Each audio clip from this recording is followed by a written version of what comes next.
dear, this is Lavahit sir and you are welcome once again in 7th tutorial of spoken English. So today I am going to teach you some imperative sentences. मेरे प्यारे दोस्तों, आज मैं आप लोगों को imperative sentence के बारे में बताने जा रहा हूँ. Actually imperative sentence को 3 भागों में बांटा गया है. So dear students, imperative sentence 3 types का होता है. एक रिक्वेस्ट होता है, दूसरा कमांड होता है और तीसरा एडवाइस होता है. रिक्वेस्ट जिसमें हम रिक्वेस्ट करते हैं, जैसे मुझे कहना कि आप यहां से चले जाओ, आप यहां से चले जाओ, तो हम इसको अगर पोलाइटली बात करते हैं तो कहेंगे please go from here, please go from here, कृपया यहां से आप चले जाएं. ये हमारा रिक्वेस्ट हुआ. अगर यहां से चले जाओ, यहां से चले जाओ, तो हमारा कमांड हो गया. प्लीज सिट डाउन, ये हमारा रिक्वेस्ट हो गया. सिट डाउन, ये हमारा कमांड हो गया. अगर हम प्लीज का इस्तेमाल करते हैं तो वो रिक्वेस्ट पे चला जाता है. अगर प्लीज का इस्तेमाल नहीं करेंगे तो कमांड पे चला जाता है. एडवाइस का मतलब क्या होता है? एडवाइस जिसमें हम लोगों को सलाह देते हैं. डोंट स्मोक, धूम्रपान ना करें. डोंट स्मोक, धूम्रपान ना करें. सो यहां पे हमारा ये एडवाइस हो गया. Drive a car slowly, car को धीरे धीरे चलाएं, ये हम एडवाइस दे रहे हैं. सो डियर स्टूडेंट, फर्स्ट मैं आपको बताऊंगा कि गो का यूज करके कैसे हम इंपरेटिव सेंटेंस बोलेंगे. सो गो एक हमारा वर्ब है जिसका अर्थ होता है जाना. गो के बाद अहेड लगा दिए. अहेड का मतलब आगे. गो अहेड, आगे बढ़ो. गो अहेड, आगे बढ़ो. अगर आपको कहना है बाहर जाओ, गो आउट. गो आउट, बाहर जाओ. गो आउट, बाहर जाओ. स्कूल जाओ, go to school. Go to school, school जाओ. गो टू हेल, भाड़ में जाओ. गो टू हेल, भाड़ में जाओ. एक्चुअली हेल का मतलब होता है जहन्नुम, नरक, लेकिन लोग भाड़ कहते हैं. जैसे किसी को कहते हैं भाड़ में जाओ, तो कहते लोग ये क्यों नहीं कहते कि तुम जन्नत में जाओ, गो टू हेवन क्यों नहीं कहते? लोग क्या कहते हैं? गो टू हेल, भाड़ में जाओ. आज के बाद सब कोई बोलो गो टू हेवन, जन्नत में जाओ. हम एक दूसरे को बर्बाद करने के पीछे लगे हुए रहते हैं. एक दूसरे को गड्ढे में धकेलने के पीछे लगे हुए रहते हैं. ये नहीं होनी चाहिए. This is very bad, this is wrong nature. ये नहीं होनी चाहिए. हम एक दूसरे को सपोर्ट करें, एक दूसरे को आगे बढ़ाने की कोशिश करें, और किसी को नर्क में डालने से आप उसे जहन्नुम की तरफ धकेलने से बेहतर है कि आप उसे स्वर्ग, जन्नत की तरफ ले जाएं. तो गो टू हेल मत कहें, go to heaven. Go to heaven, स्वर्ग में जाओ. गो स्लोली, धीरे धीरे जाओ. गो स्लोली, धीरे धीरे जाओ. ये हम क्या है? ये हमारा एक एडवाइस है. गो स्लोली, धीरे धीरे जाओ, अन्यथा गिर जाओगे. सो गो नियर, गो नियर, पास जाओ. गो नियर, पास जाओ. इसी को नेगेटिव बनाएंगे तो don't go there. Don't go there, वहां मत जाओ. डोंट गो देयर, वहां मत जाओ. डोंट गो अहेड, आगे मत बढ़ो. डोंट गो नियर, पास मत जाओ. डोंट गो टू हेल, नरक में मत जाओ. डोंट गो टू हेल, नरक में मत जाओ. डोंट गो आउट, बाहर मत जाओ. इस तरह से हमारा इंपरेटिव सेंटेंस होता है. तो ये मैंने जो कुछ भी इंपरेटिव सेंटेंसेस आपको बताया उसको आप डेली लाइफ में यूज करें, क्योंकि कितना आसान है इसका यूज करना. और सो डियर स्टूडेंट्स, नेक्स्ट हमारा जो वर्ब है वो है कम. कम मींस होता है आना. कम का अर्थ होता है आना. Come is a verb. सो कम से हम किस तरह से सेंटेंस बनाएंगे? कम टू मी, मेरे पास आओ. कम टू मी, मेरे पास आओ. कम हियर, यहां आओ. कम बैक, वापस आओ. कम ऑन, कम ऑन, ये बहुत ही यूजफुल है मेरे प्यारे दोस्तों. एक्चुअली इसका मीनिंग जो होता है चलो भी होता है, ठीक है. लेकिन आप चाहते हैं किसी को उकसाना जल्दी करने के लिए तो आप कम ऑन का यूज करेंगे. कम इन, अंदर आओ. कम इन, अंदर आओ. कम हियर, यहां आओ. कम हियर, यहां आओ। अब इसी का अगर चाहे हम नेगेटिव कहेंगे तो कहेंगे don't come near, don't come near, पास मत आओ। डोंट कम बैक, वापस मत आओ। डोंट कम इन, अंदर मत आओ। डोंट कम टू मी, मेरे पास मत आओ। Don't come here, don't come here, यहां मत आओ। इस तरह से कम का यूज करके बनाएंगे। ये हमारा बहुत ही यूजफुल है, ये डेली लाइफ में काफी यूज होता है, इसलिए आप भी इसे प्रैक्टिस करें। एंड वो लेटर से हमारा वर्ड बनता है, वर्ड से हमारा सेंटेंस बनता है, और सेंटेंस से हमारा कोई एक पैराग्राफ बनता है।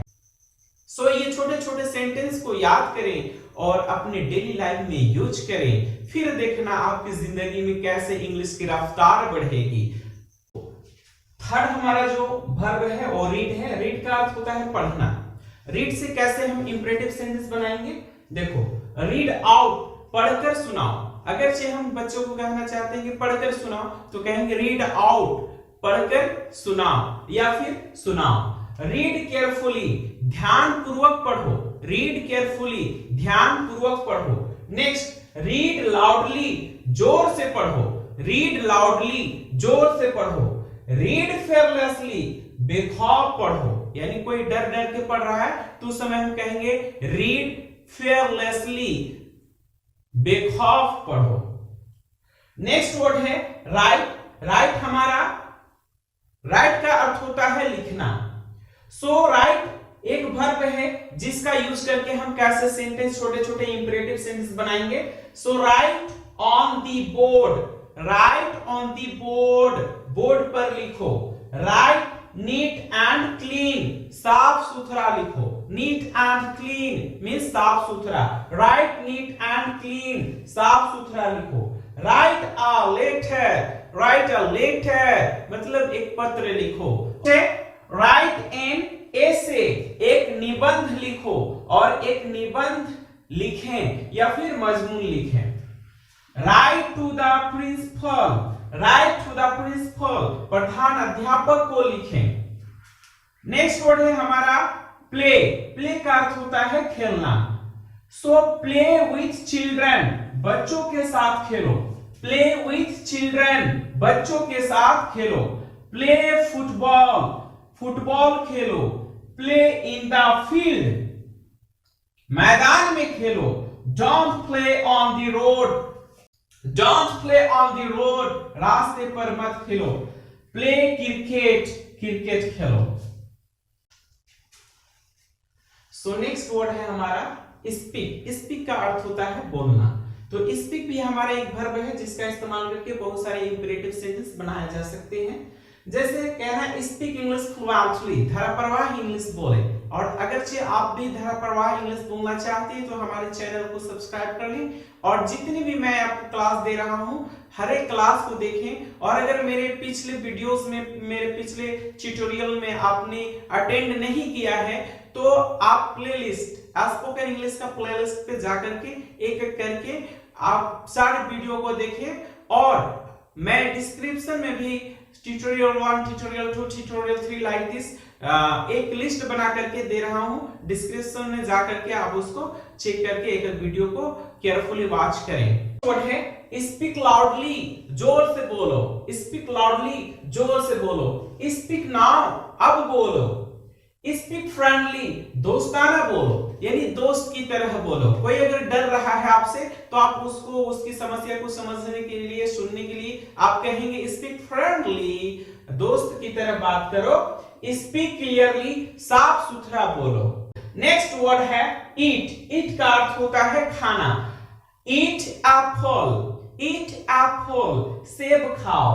ईट स्लोली, धीरे धीरे खाओ। ईट योर फिल, पेट भर खाओ। ईट योर फिल, पेट भर खाओ। ईट योर फूड, अपना खाना खाओ। डोंट ईट टोबैको, तंबाकू मत खाओ। यस मेरे प्यारे दोस्तों, आप तंबाकू खाना बंद कर दें। Smoking is injurious for health, धूम्रपान स्वास्थ्य के लिए हानिकारक हो सकता है। आप ये देखते हो, लिखा हुआ भी देखते हो पर भी खा जाते हो। आप कैंसर रोग का वहां पे पिक्चर भी देखते हो कि गला और मुंह सड़ा हुआ है, उसको देखते हुए भी आप जहर खा जाते हो। डोंट ड्रिंक पॉइजन, जहर मत पियो। डोंट ईट टोबैको, तंबाकू मत खाओ। डोंट स्मोक, धूम्रपान मत करो। डोंट ड्रिंक वाइन, शराब मत पियो। ये सब आपको फॉलो करना है। इफ ऐसा करते हो अपनी लाइफ में तो आज से आप छोड़ दें, वरना आपकी जिंदगी यूं ही खत्म हो जाएगी। ड्रिंक मीन्स पीना, सो ड्रिंक मिल्क, दूध पियो। अगर आपको पीना ही है तो दूध पियो। डोंट ड्रिंक वाइन, शराब मत पियो। ड्रिंक बॉइल्ड वाटर, उबाला पानी पियो। जब कभी आपको प्यास लगे, उबाला पानी आप पीते हो तो ये आपके सेहत के लिए काफी यूजफुल होगा, लाभदायक होगा। डोंट ड्रिंक वाइन, शराब मत पियो। डोंट ड्रिंक वाइन, शराब मत पियो। डोंट ड्रिंक पॉइजन, जहर मत पियो। नेक्स्ट वर्ड है लिसन। लिसन का मतलब होता है सुनना। जब कभी आपको कहना मेरी बात सुनो, मेरी बात सुनो, ये मुझे सुनो, listen to me, listen to me, listen to me, आपको कहना listen to me. Listen music, गाना सुनो, संगीत सुनो। Don't listen to the enemy, दुश्मनों का मत सुनो। डोंट लिसन टू हर, उसकी बात मत सुनो। नेक्स्ट वर्ड है हमारा गेट। गेट का अर्थ होता है पाना। गेट से इस तरह सेंटेंस बनेगा, गेट आउट, चले जाओ। गेट आउट, चले जाओ। गेट वेल सून, कोई बीमार पड़ गया है तो उसको आप कहते हैं जल्दी ठीक हो जाओ। Get well soon. Get up, उठो। गेट सक्सेस, कामयाबी हासिल करो। गेट अ जॉब, नौकरी ढूंढो। नेक्स्ट वर्ड है बी। बी का अर्थ होता है होना। बी पॉजिटिव ऑलवेज, हमेशा सकारात्मक रहो। बी केयरफुल फ्रॉम इलिटरेट, जाहिलों से सावधान रहो। यस मेरे डियर स्टूडेंट्स, जाहिलों के पीछे मत पड़ना। जाहिल से हमेशा सावधान रहना है, वरना जाहिल आपको भी जाहिल बनाने में तुल जाएंगे। ऑलवेज बी हैप्पी, हमेशा खुश रहो। बी स्मार्ट इन स्टडी, पढ़ाई में होशियार बनो। बी अ गुड पर्सन, अच्छा आदमी बनो। डोंट बी होपलेस, निराश मत हो। यस मेरे स्टूडेंट्स, निराश होने की जरूरत नहीं है। आप सीखोगे English, definitely you will be able to speak English fluently. Regular class में बने रहें, आपको निराश होने की जरूरत नहीं है। डोंट बी ओवर स्मार्ट, ज्यादा चतुर मत बनो। डोंट बी ग्रीडी, लालची मत बनो। डोंट बी इलिटरेट, जाहिल मत बनो, पढ़ो लिखो। बी लिटरेट, आलिम बनो। So now be a subscriber of this channel for more videos. Thanks for watching.